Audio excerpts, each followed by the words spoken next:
أعوذ بالله من الشيطان الرجيم. بسم الله الرحمن الرحيم.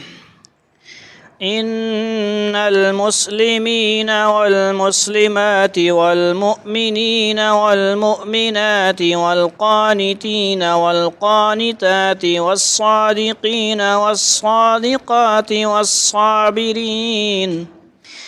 والصابرين والصابرات والخاشعين والخاشعات والمتصدقين والمتصدقات والصائمين والصائمات والحافظين فروجهم والحافظات والذاكرين الله كثيرا والذاكرات أعد الله لهم مغفرة وأجرا عظيما. وما كان لمؤمن ولا مؤمنة إذا قضى الله ورسوله أمرا أن يكون لهم الخيرة من أمرهم ومن يعص الله ورسوله فقد ضل ضلالا مبينا. والحافظات والذاكرين الله كثيرا والذاكرات أعد الله لهم مغفرة وأجرا عظيما.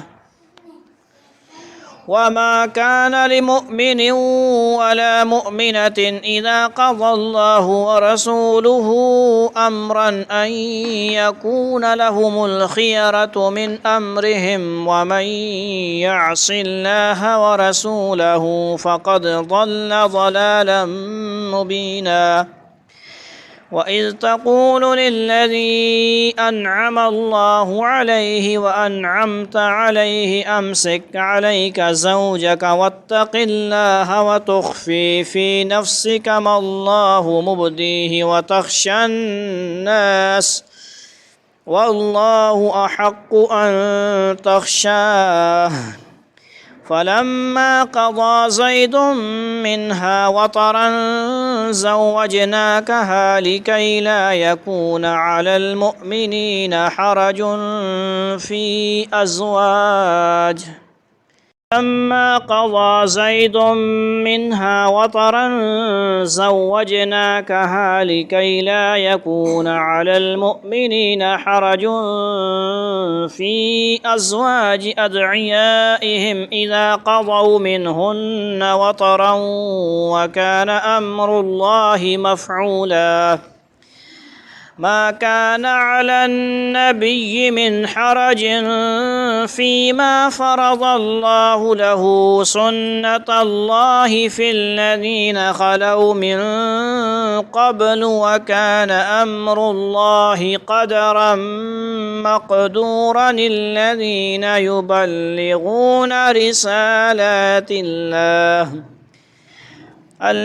يبلغون رسالات الله ويخشونه ولا يخشون أحدا إلا الله وكفى بالله حسيبا.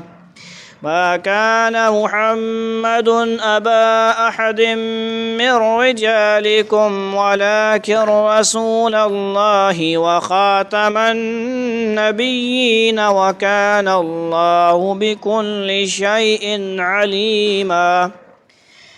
يا أيها الذين آمنوا اذكروا الله ذكرا كثيرا وسبحوه بكرة وأصيلا. هو الذي يصلي عليكم وملائكته ليخرجكم من الظلمات إلى النور وكان بالمؤمنين رحيما. تحيتهم يوم يلقونه سلام وأعد لهم أجرا كريما. يا أيها النبي إنا أرسلناك شاهدا ومبشرا ونذيرا وداعيا إلى الله بإذنه وسراجا منيرا وبشر المؤمنين بأن لهم من الله فضلا كبيرا ولا تطع الكافرين والمنافقين ودع عنهم وتوكل على الله وكفى بالله وكيلا يا أيها الذين آمنوا إذا نكحتم المؤمنات ثم طلقتموهن من قبل أن تمسوهن فما لكم عليهن من عدة تعتدونها فمتعوهن وسرحوهن سراحا جميلا يا أيها النبي إنا أحللنا لك أزواجك اللاتي آتيت أجورهن وما ملكت يمينك مما أفاء الله عليك وبنات عمك وبنات عماتك وبنات خالك وبنات خالاتك اللاتي هاجرن معك وامرأة مؤمنة إن وهبت نفسها للنبي إن أراد النبي أن يستنكحها خالصة لك من دون المؤمنين قد علمنا ما فرضنا عليهم في أزواجهم وما ملكت أيمانهم لكي لا يكون عليك حرج وكان الله غفورا رحيما ترجي من تشاء منهن وتؤوي إليك من تشاء ومن ابتغيت ممن عزلت فلا جناح عليك ذلك أدنى أن تقر أعينهن ولا يحزن ويرضين بما آتيتهن كلهن والله يعلم ما في قلوبكم وكان الله عليما حليما لا يحل لك النساء من بعد ولا أن تبدل بهن من أزواج ولو أعجبك حسنهن إلا ما ملكت يمينك وكان الله على كل شيء رقيبا صدق الله العظيم إن المسلمين والمسلمات والمؤمنين والمؤمنات والقانتين والقانتات والصادقين والصادقات والصابرين والصابرات والخاشعين والخاشعات والمتصدقين والمتصدقات والصائمين والصائمات والحافظين فروجهم والحافظات والذاكرين الله كثيرا والذاكرات أعد الله لهم مغفرة وأجرا عظيما. میں پوری آیت پڑھ لی بھائی، ڈسٹرب ہو رہا ہے بہت، آج کمرے میں بند کر کے پڑھ کرو. آیت پوری پڑھ لی تھی. بے شک فرما بردار مرد ہوں، یہ سارے مرد اور عورتیں جو ہیں نا مسلمانوں کی کیا ہیں، تھوڑا ادھر ہو جائیں، سامنے جب ہوں گے صحیح آواز آئے گی. بے شک فرما بردار مرد ہوں یا فرما بردار عورتیں، مومن مرد ہوں یا مومن عورتیں، عبادت گزار مرد ہوں یا عبادت گزار عورتیں، سچے مرد ہوں یا سچی عورتیں، صابر مرد ہوں یا صابر عورتیں، دل سے جھکنے والے مرد ہوں یا دل سے جھکنے والی عورتیں، خاشعین، صدقہ کرنے والے مرد ہوں یا صدقہ کرنے والی عورتیں، روزہ دار مرد ہوں یا روزہ دار عورتیں، اپنی شرم گاہوں کی حفاظت کرنے والے مرد ہوں یا حفاظت کرنے والی عورتیں، اور اللہ کا کثرت سے ذکر کرنے والے مرد ہوں یا ذکر کرنے والی عورتیں، ان سب کے لیے اللہ نے مغفرت اور شاندار اجر تیار کر رکھا ہے. مسلمانوں کو قرآن کریم میں جب بھی کوئی حکم دیا گیا ہے یا ان کو کوئی خوشخبری دی گئی ہے تو عام طور سے مذکر ہی کا صیغہ استعمال ہوا ہے، یا ایھا الذین آمنوا کا. اگرچہ خواتین بھی اس میں کیا ہے داخل ہیں، جیسا کہ دنیوی قوانین میں بھی صورتحال یہی ہے، لیکن بعض صحابیات کے دل میں یہ خواہش پیدا ہوئی کہ اللہ تعالیٰ خاص مؤنث کے صیغے کے ساتھ بھی خواتین کے بارے میں کوئی خوشخبری دیں۔ سبحان اللہ، اس موقع پر یہ آیت نازل ہوئی۔ یہ خشوع کا ترجمہ یعنی وہ جھکنے والا جو ہے نا دل سے، جس کا مطلب یہ ہے کہ عبادت کے وقت دل عاجزی کے ساتھ اللہ تعالیٰ کے ساتھ لگا ہوا ہو۔ اس کا بیان سورہ مومنون کی دوسری آیت میں گزر چکا ہے، سنا ہے آپ لوگوں نے، پتہ نہیں یاد ہوگا کہ نہیں۔ قد افلح المؤمنون الذين في صلاتهم خاشعون وما كان لمؤمن ولا مؤمنة إذا قضى الله ورسوله أمرا أن يكون لهم الخيرة من أمرهم ومن يعص الله ورسوله فقد ضل ضلالا مبينا۔ اور جب اللہ اور اس کا رسول کسی بات کا حتمی فیصلہ کر دیں تو نہ کسی مومن مرد کے لیے یہ گنجائش ہے نہ کسی مومن عورت کے لیے کہ ان کو اپنے معاملے میں کوئی اختیار باقی رہے، اور جس کسی نے اللہ اور اس کے رسول صلی اللہ علیہ وسلم کی، اب دیکھیں صلی اللہ علیہ وسلم بھی کہنا چاہیے اور اللہ جل جلالہ بھی، یعنی ایک دفعہ آپ نے کہہ لیا تو وہ ہو جائے گا، لیکن درود شریف کوشش کریں زیادہ سے زیادہ پڑھ جائے۔ یہ بھی کوشش کریں کہ اللہ جل جلالہ جل جلالہ بھی کہنا چاہیے، لیکن ایک دفعہ آپ نے کہہ دیا یا درود شریف تو کم از کم آپ سے پوچھا نہیں جائے گا، ٹھیک ہے، لیکن درود شریف کوشش کریں زیادہ سے زیادہ پڑھا جائے آپ وسلم کے لیے، ٹھیک ہے جی۔ رسول صلی اللہ علیہ وسلم جس نے اس کے رسول کی نفروں کو کے بارے میں کدھر پہنچا میں، یہ آیت کریمہ چند ایسے واقعات کے پس منظر میں نازل ہوئی جن میں حضور نبی کریم صلی اللہ علیہ وسلم نے اپنے بعض صحابہ کے لیے کسی خاتون سے رشتہ دیا، مگر وہ خاتون یا ان کے رشتہ دار شروع میں اس رشتہ پر راضی نہیں ہوئے۔ حافظ ابن کثیر نے واقعہ تفصیل سے بیان کیے ہیں، اور ان سب میں مشترک جواز یہ ہے کہ آن حضرت صلی اللہ علیہ وسلم نے جن صحابہ کے نکاح کا پیغام دیا تھا ان میں کوئی خرابی نہیں تھی، لیکن خاتون یا ان کے گھر والوں نے صرف اپنی خاندانی یا مالی فوقیت کی وجہ سے شروع میں ان کا رشتہ قبول کرنے سے انکار کیا تھا۔ دوسری طرف حضور نبی کریم صلی اللہ علیہ وسلم غالباً یہ چاہتے تھے کہ لوگ صرف اپنی خاندانی یا مالی فوقیت کی وجہ سے اچھے رشتوں سے انکار کرنے کا رجحان ختم کریں، ٹھیک ہے جی۔ اگرچہ شریعت نے نکاح میں کفاءت یعنی میاں بیوی کے ہم پلہ ہونے کا فی الجملہ اعتبار کیا، لیکن اگر رشتے میں کوئی اور بڑی وجہ ترجیح موجود ہو تو عورت اور اس کے سرپرستوں کو صرف اس بنا پر رشتے سے انکار نہیں کر دینا چاہیے کہ وہ خاندانی اعتبار سے عورت کے خاندان کا ہم پلہ نہیں ہے، وہ خان ہے ہم خان ہوں، وہ شیخ ہے ہم شیخ ہوں، ضروری نہیں ہے لیکن ضروری بعض دفعہ ہے بھی۔ چنانچہ اس آیت کے نازل ہونے کے بعد ان تمام واقعات میں رشتہ منظور کر لیا گیا اور آن حضرت صلی اللہ علیہ وسلم کی تجویز ہی کے معاملہ مطابق نکاح ہوا۔ ان واقعات میں سب سے اہم واقعہ حضرت زید بن حارثہ رضی اللہ عنہ کا واقعہ جس کا تعلق آنے والی آیت سے ہے۔ یہ شروع میں حضرت خدیجہ رضی اللہ عنہ کے غلام تھے اور انہوں نے حضرت وسلم کو ہبہ کر دیا تھا، آپ نے انہیں آزاد کر کے اپنا منہ بیلا بیٹا بنا لیا تھا۔ اس کی وجہ تفصیل اگلی آیت کے خاشیہ میں آ رہی ہے۔ چنانچہ آپ نے اپنی پھوپھی کی صاحبزادی حضرت زینب بنت جحش رضی اللہ سے ان کے نکاح کا پیغام دیا۔ حضرت زینب اپنے اونچے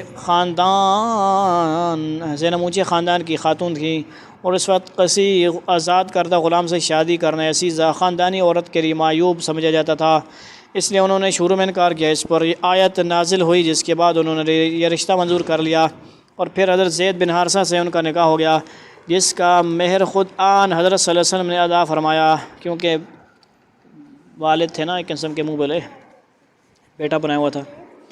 آیت کریمہ اگر جن واقعات کے پس منظر میں نازل ہوئی ہے لیکن اس کے الفاظ عام ہیں، سب کے لیے ہے حکم، ٹھیک ہے، اور وہ شریعت کا یہ بنیادی اصول واضح کر رہی ہے کہ اللہ اور اس کے رسول صلی اللہ علیہ وسلم کے حکم کے بعد کسی بھی مخلوق کو اپنی رائے چلانے کا اختیار نہیں رہتا۔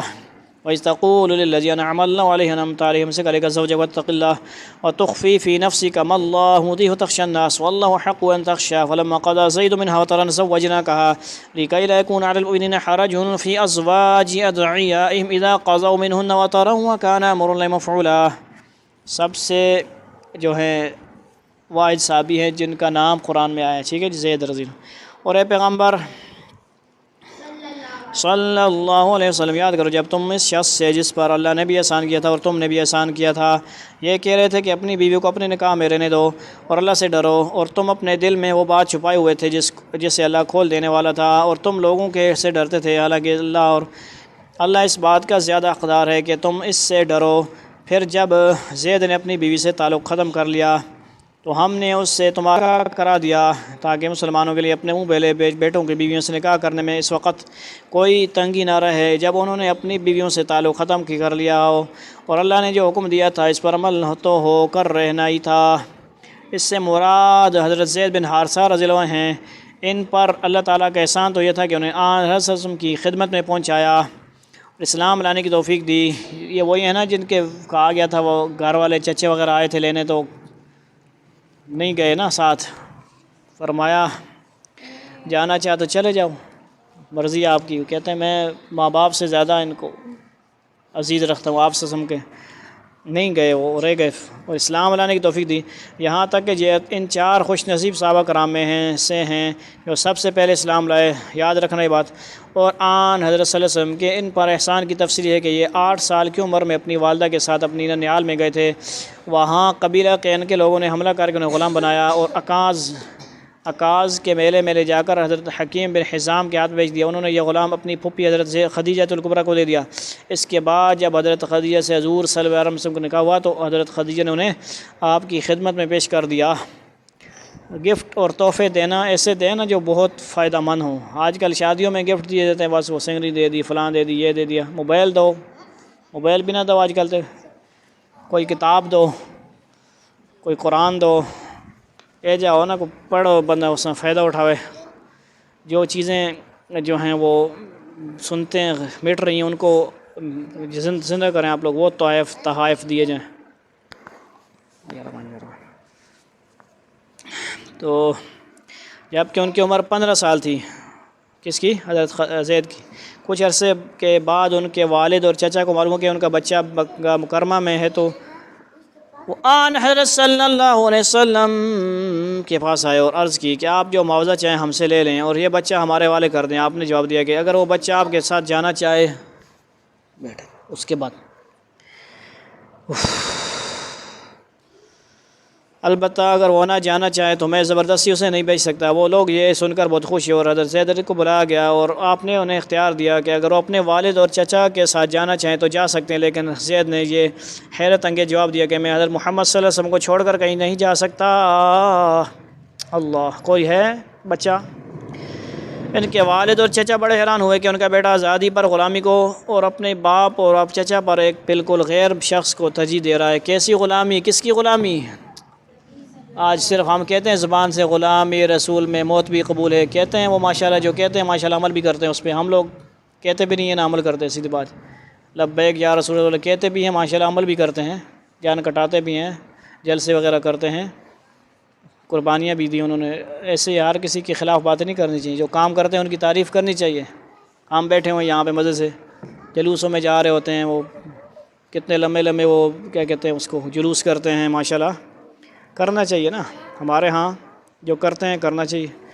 تو غلامی رسول میں گھر نہیں قبول، سمجھ آئی زید کیا کہہ رہے ہیں؟ اپنا گھر نہیں قبول، نبی کی غلامی قبول ہے۔ یہ غلامی کیسی غلامی ہے؟ اللہ، نبی کی غلامی ہم نہیں کر رہے، آزاد ہو گئے ہم لوگ۔ لیکن حضرت زید نے فرمایا کہ میں نے اپنے اس آقا کا جو اور طرز عمل دیکھا، اس کے بعد دنیا کے کسی شخص کو میں ان پر ترجیح نہیں دے سکتا۔ واضح رہے کہ یہ واقعہ اس وقت کا ہے جب آن حضرت صلی اللہ علیہ وسلم کو ابھی تک نبوت عطا نہیں ہوئی تھی۔ سبحان اللہ۔ اس پر ان کے والد اور چچا بھی مطمئن ہو کر چلے گئے اور آن حضرت صلی اللہ علیہ وسلم نے حضرت زید کو فوراً آزاد کر دیا اور حرم مکہ میں جا کر قریش کے لوگوں کے سامنے اعلان فرما دیا کہ آج سے میں نے انہیں اپنا بیٹا بنا لیا ہے۔ سبحان اللہ۔ اسی بنا پر لوگوں نے زید بن محمد کہا کرتے تھے صلی اللہ علیہ وسلم۔ حضرت زینب سے حضرت زید کا جو نکاح ہو گیا تھا، لیکن حضرت زید کو یہ شکایت رہتی تھی کہ ان کی اہلیہ کے دل سے اپنی خاندانی فوقیت کا احساس مٹا نہیں، اور شاید اسی کی وجہ سے بعض اوقات وہ حضرت زید کے ساتھ تیز زبانی کا بھی زبان مظاہرہ کرتی تھی، یعنی تھوڑا بہت ہو جاتی ہے۔ حضرت زید کی یہ شکایت اتنی بڑی کہ انہوں نے حضرت زینب کو طلاق دینے کے لیے حضرت صلی اللہ علیہ وسلم سے مشورہ کیا۔ آپ نے ان سے فرمایا کہ اپنی بیوی کو طلاق نہ دو بلکہ اپنے پاس رکھو اور اللہ سے ڈرو، کیونکہ اللہ تعالیٰ کو طلاق پسند نہیں ہے، اور اللہ تعالیٰ نے بیوی کے جو حقوق رکھے ہیں انہیں ادا کرو۔ حضور نبی کریم صلی اللہ علیہ وسلم کو اللہ تعالیٰ نے وحی کے ذریعے حضرت زید کے مشورہ لینے سے پہلے یہ بتا دیا تھا کہ حضرت زید منڈک تیز، اللہ سمجھ آئی نا بات؟ اچھا کدھر ہے موبائل؟ توجہ ہی خراب ہوئی نہیں سر. اور اس کے بعد اللہ تعالیٰ کے حکم کے تحت آپ کو ان سے نکاح کرنا ہوگا. حضرت زید کی مشورہ لینے سے پہلے یہ بتا دیا کہ حضرت زید کسی وقت حضرت زینب کو طلاق دیں گے، اور اس کے بعد اللہ تعالیٰ کے حکم کے تحت آپ کو ان سے نکاح کرنا ہوگا، تاکہ عرب میں اپنے منہ بولے بیٹے کی بیوی سے نکاح کرنے کو جو معیوب سمجھا جاتا تھا اس رسم کا عملی طور پر خاتمہ ہو. حضرت صلی اللہ علیہ وسلم کے لیے یہ بڑی آزمائش تھی. اول تو حضرت زید کا یہ جو نکاح آپ نے بڑے اصرار سے کرایا تھا، دوسرے ان کے طلاق دینے کے بعد ان سے آپ کا نکاح ہونے سے مخالفین کو باتیں بنانے کا موقع ملے گا کہ انہوں نے اپنی منہ بولی بہو سے نکاح کر لیا. لہذا جب حضرت زید نے آپ سے طلاق دینے کے بارے میں مشورہ کیا تو آپ نے یہ سوچا ہوگا کہ جب اللہ تعالیٰ کی طرف سے حتمی حکم آ جائے گا اس وقت تو سر تسلیم خم کرنا ہی ہوگا، لیکن جب تک حتمی حکم نہیں آتا اس وقت تک مجھے حضرت زید کو مشورہ دینا چاہیے جو میاں بیوی کے اختلاف کے موقع پر عام طور سے دیا جاتا ہے کہ طلاق سے کام بچو اور اللہ تعالیٰ سے ڈر کر ایک دوسرے کے حقوق ادا کرو. چنانچہ آپ نے یہی مشورہ دیا اور یہ بات ظاہر نہیں ہوئی. فرمائی کہ اللہ تعالیٰ نے یہ فیصلہ کر رکھا ہے کہ کسی وقت حضرت زید اپنی اہلیہ کو طلاق دیں گے اور پھر وہ آپ کے نکاح میں آئیں گی. اسی بات کو اللہ تعالیٰ نے اس آیت میں یوں فرمایا ہے کہ اور تم اپنے دل میں وہ بات چھپائے ہوئے تھے جو آپ کو بتائی جسے اللہ تعالیٰ کھول دینے والا تھا. صحیح روایت کی روشنی میں اس آیت کی یہی تفسیر ہے. بعد دشمنان اسلام نے کچھ واہی تباہی کی روایتوں کو بنا پر اس کا جو مطلب نکالا ہے وہ سراسر غلط ہے، اور جو انتہائی کمزور روایتیں اس سلسلے میں پیش کی گئی ہیں وہ قطعی طور پر غیر معقول اور ناقابل توجہ ہیں. اب اس کو میں آپ لوگوں کو سیکنڈ میں ٹھیک ہو گیا جی؟ بات سمجھ آ رہی ہے کہ نہیں؟ یعنی الٹی سیدھی جو گستاخیاں کی گئی ہیں وہ احتیاط کرنی چاہیے. وما كان على النبي من حرج فيما فرض الله له سنة الله في الذين خلوا من قبل وكان امر الله قدرا مقدورا. پڑھنا آ رہا ہے کہ نہیں؟ مقدورا وقف کریں گے اور ملا کے پڑھیں گے تو مقدورا الذين پڑھیں گے. نبی کے لیے اس کام میں اعتراض کی کوئی بات نہیں ہوتی جو اللہ نے اس کے لیے طے کر دیا، اور یہی اللہ کی وہ سنت ہے جس پر ان انبیاء کے معاملے میں بھی حملہ ہوتا آیا ہے جو پہلے گزر چکے ہیں، اور اللہ کا فیصلہ نپات اللہ مقدر ہوتا ہے. الذين يبلغون رسالات الله ويخشونه ولا يخشون احدا الا الله وكفى بالله حسيبا. پیغمبر وہ لوگ ہیں جو اللہ کے بھیجے ہوئے احکام کو لوگوں تک پہنچاتے ہیں اور اسی سے ڈرتے ہیں، اور اللہ کے سوا کسی سے نہیں ڈرتے، اور حساب لینے کے لیے اللہ کو کسی کی ضرورت نہیں، یعنی کسی کی باتوں کی پرواہ نہیں کرتے. جب اللہ نے حکم دے دیا ما كان محمد ابا احد من رجالكم ولكن رسول الله وخاتم النبيين وكان الله بكل شيء عليما. مسلمانوں، محمد صلی اللہ علیہ وسلم تم مردوں میں سے کسی کے باپ نہیں ہیں، لیکن وہ اللہ کے رسول ہیں اور تمام نبیوں میں سب سے آخری نبی ہیں، اور اللہ ہر بات کو خوب جاننے والا ہے. کیونکہ حضرت زید بن حارثہ کو حضرت نے اپنا بیٹا قرار دیا تھا، اس لیے لوگ ان کو زید بن محمد کا کہہ کر پکارتے تھے. پچھلی آیتوں میں جب یہ حکم جاری ہوا کہ منہ بولے بیٹے کو حقیقی بیٹا قرار نہیں دیا جا سکتا تو حضرت زید کو زید بن محمد صلی اللہ علیہ وسلم کہنے کی بھی ممانعت ہو گئی. چنانچہ اس آیت میں یہ فرمایا گیا ہے کہ اب کسی مرد کے نسبی باپ نہیں ہیں، کیونکہ آپ کی زندہ رہنے والی اولاد میں صرف بیٹیاں تھیں. فوت ہونے والے بیٹے بھی تھے نا، طیب، قاسم، عبداللہ وغیرہ، ابراہیم، اور منہ بولے بیٹے یہ بھی اب ان کو منع کر دیا گیا. آپ بھائی کسی کے باپ نہیں ہیں، وہ بیٹوں کے اعتبار سے بیٹیاں تو ہیں زینب، فاطمہ، ام کلثوم اور رقیہ، لیکن آپ اللہ تعالیٰ کے رسول ہونے کی وجہ سے پوری امت کے روحانی باپ ہیں، اور چونکہ آخرین بھی ہیں، اور قیامت تک کوئی دوسرا نبی آنے والا نہیں. اس جاہلیت کی رسموں کو اپنے عمل سے ختم کرنے کی ذمہ داری آپ ہی پر عائد ہوتی ہے. یا ایھا الذین آمنوا اذکروا اللہ ذکرا کثیرا.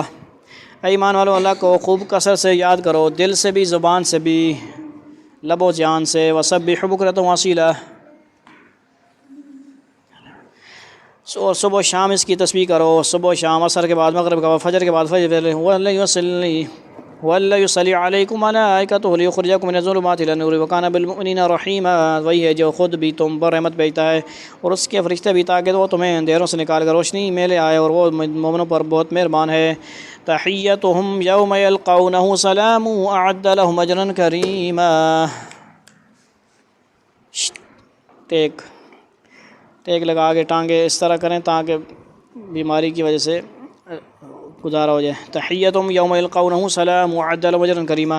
جس دن مومن لوگ اللہ سے ملیں گے اس دن ان کا استقبال سلام سے ہوگا، اور اللہ نے ان کے لیے باعزت انعام تیار کر رکھا ہے. پروٹوکول سلام سے ہوگا. سلام سے مطلب یہ بھی ہے کہ ان کا بہت اچھا کلمات کہیں جائیں گے. نذرانے ہوں گے۔ یا ایھا النبی انا ارسلناک شاہدا ومبشرا ونذیرا، اے نبی صلی اللہ علیہ وسلم بے شک ہم نے تمہیں ایسا بنا کر بھیجا ہے کہ تم گواہی دینے والے ہو، خوشخبری سنانے والے ہو اور خبردار کرنے والے ہو، وداعیا الی اللہ باذنہ وسراجا منیرا، اور اللہ کے حکم سے لوگوں کو اللہ کی طرف بلانے والے ہو، روشنی پھیلانے والے چراغ ہو، وبشر المؤمنین بان لهم من اللہ فضلا کبیرا، تم مومنوں کو خوشخبری سنا دو کہ ان پر اللہ کی طرف سے بڑا فضل ہونے والا ہے، ولا تطع الکافرین والمنافقین ودع اذاهم وتوکل علی اللہ وکفی باللہ وکیلا، اور کافروں اور منافقوں کی بات نہ مانو اور ان کی طرف سے جو تکلیف پہنچے اس کی پرواہ نہ کرو، اور اللہ پر بھروسہ رکھو اور اللہ رکھوالا بننے کے لیے کافی ہے۔ یا ایھا الذین آمنوا اذا نکحتم المؤمنات ثم طلقتموهن من قبل ان تمسوهن فما لكم عليهن من عدة فتعتدونها فمتعوهن وسرحوهن سراحا جمیلا، ایمان والو جب تم نے مومن عورتوں سے نکاح کیا ہو پھر تم نے انہیں چھونے سے پہلے ہی، ٹچ کرنے سے پہلے ہی، اب ٹچ کرنے سے مراد ہاتھ لگانا ہی نہیں ہے، ٹچ کرنا سمجھی، ٹچ کرنے سے تم نے چھونے سے پہلے ہی طلاق دے دی ہو تو ان کی ذمہ داری تمہاری کوئی عدت واجب نہیں ہے جس کی گنتی تمہیں شمار کرنی ہو، لہذا انہیں کچھ تحفہ دے دو اور انہیں خوبصورتی سے رخصت کر دو، اگر رخصتی کے بعد طلاق ہو تو عورت کو عدت گزارنے کا حکم ہے۔ سورہ بقرہ دوسری صورت ہے 228 میں گزرا ہے کہ ایسی عورت 3 مرتبہ ایام ماہواری گزارنے تک یعنی 3 مہینے عدت میں بیٹھے گی اور اس کے بعد نکاح کر سکے گی، لیکن اگر رخصتی نہ ہوئی ہو تو اس کا حکم اس وقت اس آیت میں بیان فرمایا گیا ہے کہ ایسی صورت میں عورت پر عدت گزارنا واجب نہیں ہے بلکہ وہ طلاق کے فوراً بعد بھی نکاح کر سکتی ہے۔ آیت میں چھونے کا جو لفظ استعمال ہوا ہے اس سے مراد رخصتی ہے، یعنی میاں بیوی کو ایسی تنہائی میسر آ جائے کہ اگر وہ ہم بستری کرنا چاہیں تو کوئی رکاوٹ نہ ہو۔ چھونے نہ مطلب سمجھ آ گیا نا کہ نہیں؟ گل وڈے ہو سو نا، نکاح شا کر سو کہ نہیں؟ اپنی پاک دامنی برقرار رکھے ہو جوانوں، اپنی پاک دامنی برقرار رکھو، پاکیزہ رہو، پاک رہو، مرد بھی غلط کاموں سے بچیں، لڑکیاں بھی بچیں، سمجھ آئی نہیں کہ نہیں گل؟ اگر ایسی تنہائی میسر آ جائے تو عدت واجب ہو جاتی ہے، چاہے ہم بستری ہوئی ہو یا نہ ہوئی ہو۔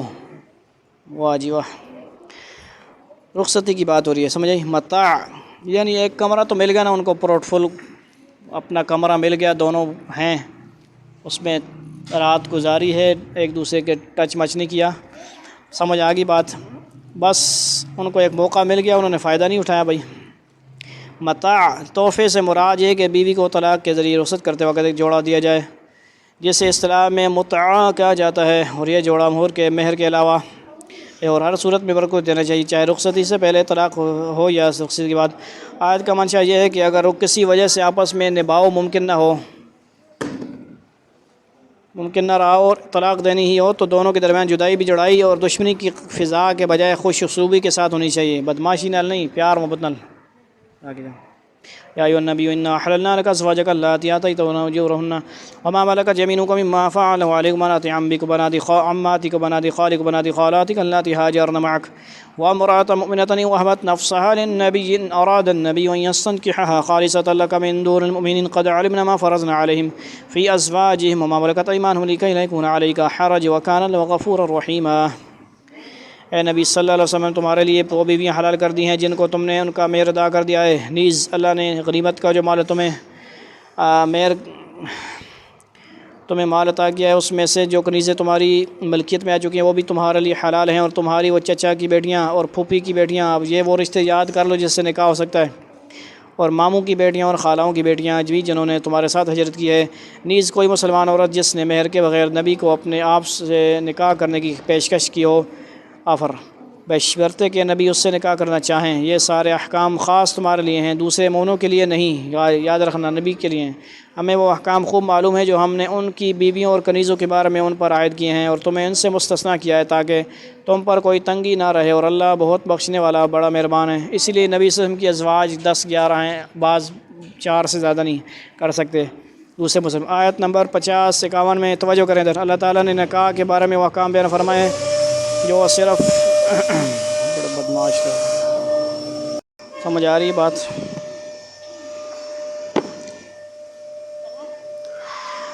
50 اور 51 اللہ تعالیٰ نے نکاح کے بارے میں حکام بیان فرمایا جو صرف آن حضرت وسلم کے ساتھ مخصوص ہیں۔ ان میں سے پہلا حکم یہ ہے کہ عام مسلمانوں کے لیے 4 سے زیادہ نکاح کرنے کی اجازت نہیں ہے، لیکن آن حضرت صلی اللہ علیہ وسلم کو 4 سے زیادہ نکاح کی اجازت ہے۔ اس اجازت میں بہت سی حکمتیں تھیں جن کی تفصیل دیکھنی ہو تو معارف القرآن میں ملاحظہ فرمائیں۔ یہ دوسرا حکم ہے جو آن حضرت وسلم کے ساتھ مخصوص ہے، عام مسلمان اس میں شریک نہیں، اور وہ یہ کہ عام مسلمانوں کے لیے جائز ہے کہ وہ کسی بھی مسلمان عورت سے یا اہل کتاب یعنی عیسائیوں اور یہودیوں میں سے کسی عورت سے بھی نکاح کر سکتے ہیں، لیکن حضور نبی کریم صلی اللہ علیہ وسلم کے لیے یہ جائز قرار نہیں دیا گیا کہ آپ کسی یہودی یا عیسائی عورت سے نکاح کریں۔ سمجھ آئی؟ نیز مسلمان عورتوں میں سے بھی جنہوں نے مکہ مکرمہ سے مدینہ طیبہ کی طرف ہجرت کی نہ کی ہو، ان سے بھی اب آپ کے لیے نکاح جائز نہیں کیا گیا ہے۔ یہ آن حضرت وسلم کے تیسرا خصوصی حکم، 3 یاد رکھو، یعنی عام مسلمانوں کے لیے کسی عورت سے مہر کے بغیر نکاح کرنا جائز نہیں ہے، لیکن آن حضرت وسلم کے لیے جائز قرار دیا گیا ہے کہ اگر کوئی عورت خود سے یہ پیشکش کرے کہ وہ آپ سے مہر کے بغیر نکاح کرنا چاہتی ہے اور آپ بھی اس سے نکاح کرنا چاہیں تو ایسا کر سکتے ہیں۔ اگرچہ قرآن کریم کی اس آیت نے آپ کے لیے یہ خصوصی اجازت دے دی تھی، لیکن حضور نبی کریم صلی اللہ علیہ وسلم نے عملی طور پر اس اجازت سے کبھی فائدہ نہیں اٹھایا۔ ترجی من تشاء منهن وتؤوي إليك من تشاء ومن ابتغيت ممن عزلت فلا جناح عليك ذلك أدنى أن تقر أعينهن ولا يحزن ويرضين بما آتيتهن كلهن والله يعلم ما في قلوبكم وكان الله عليما حليما۔ ان بیویوں میں سے تم جس کی باری چاہو ملتوی کر دو اور جس کو چاہو اپنے پاس رکھو، اور جن کو تم نے الگ کر دیا ہو ان میں سے اگر کسی کو واپس بلانا چاہو تو اس میں بھی تمہارے لیے کوئی گناہ نہیں ہے۔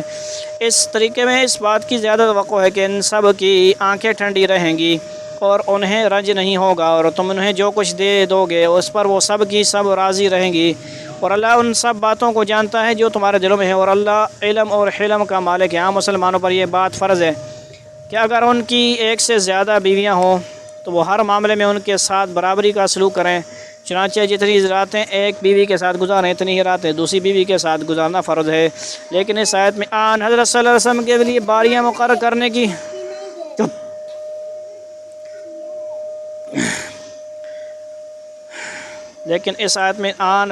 باریاں صلی اللہ علیہ وسلم کے لیے باریاں مقرر کرنے کی یہ پابندی اٹھا لی گئی ہے، چنانچہ آپ کو یہ اجازت دی گئی ہے کہ آپ اپنی ازواج مطہرات میں سے کسی کی باری ملتوی کا فرما سکتے ہیں، لیکن یہ بھی وہ صورت ہے جس سے آن حضرت نے زندگی بھر فائدہ نہیں اٹھایا اور ہمیشہ تمام ازواج مطہرات سے مکمل برابری کا معاملہ فرمایا۔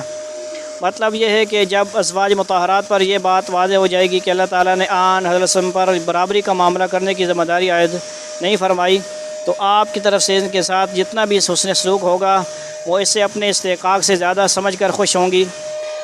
اللہ رب العزت اس قسم کے شریر لوگوں سے حفاظت فرمائے جو مسجدوں میں ایسا عمل کرتے ہیں جس سے مسجد والے بھاگ جائیں، مسجد والے قرآن نہ پڑھیں، ترجمہ نہ پڑھیں، مسجد میں آ کر جان بوجھ کر غلط ٹائم پہ صفائی کرنا، پوری یوٹیوب دیکھے گی، ہم سے نہیں تو لوگوں سے ہوگا۔ ان کو اللہ تعالیٰ ہدایت نصیب فرمائیں، سمجھ نصیب فرمائیں۔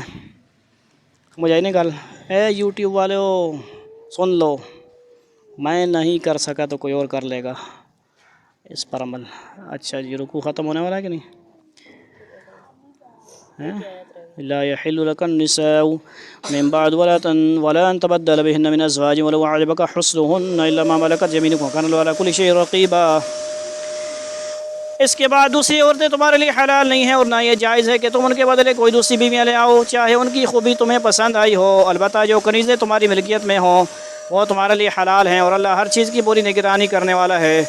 یہ آیت پچھلی دو آیتوں کے کچھ عرصے کے بعد نازل ہوئی ہے۔ پچھلی آیت نمبر 28-29 میں ازواج مطہرات کو جو اختیار دیا گیا تھا، اس کے جواب میں تمام ازواج مطہرات نے دنیا کی زیب و زینت کے بجائے آخرت کو اور آن حضرت صلی اللہ علیہ وسلم کی رفاقت کو ترجیح دی تھی۔ اس کے انعام کے طور پر اللہ تعالیٰ نے اس آیت میں آن حضرت صلی اللہ علیہ وسلم کو کسی عورت سے نکاح کرنے سے منع فرما دیا اور موجودہ ازواج مطہرات میں سے کسی کو طلاق دے کر ان کی جگہ کسی اور سے نکاح کرنا بھی ممنوع قرار دے دیا۔ بعض مفسرین نے اس آیت کی کسی اور طرح بھی تفسیر کی ہے، لیکن جو تفسیر اوپر ذکر کی گئی ہے وہ حضرت انس اور حضرت ابن عباس رضی اللہ وغیرہ سے منقول ہے، رول معانی والا بحقی وغیرہ، اور زیادہ واضح معلوم ہوتی ہے۔ واللہ سبحانہ عالم۔ 52 آیت نمبر ہو گئی ہے۔ اللہ تعالی ہمیں توفیق نصیب فرمائے عمل کی، شریروں سے ہماری حفاظت فرمائے اور اس قرآن کے عمل کرنے کی توفیق نصیب فرمائے۔ اور مسجدوں کی چیزیں جو ناجائز استعمال کرتے ہیں اپنے گھروں میں جا کر استعمال کرتے ہیں، اللہ تعالیٰ ان کو بھی ہدایت نصیب فرمائے۔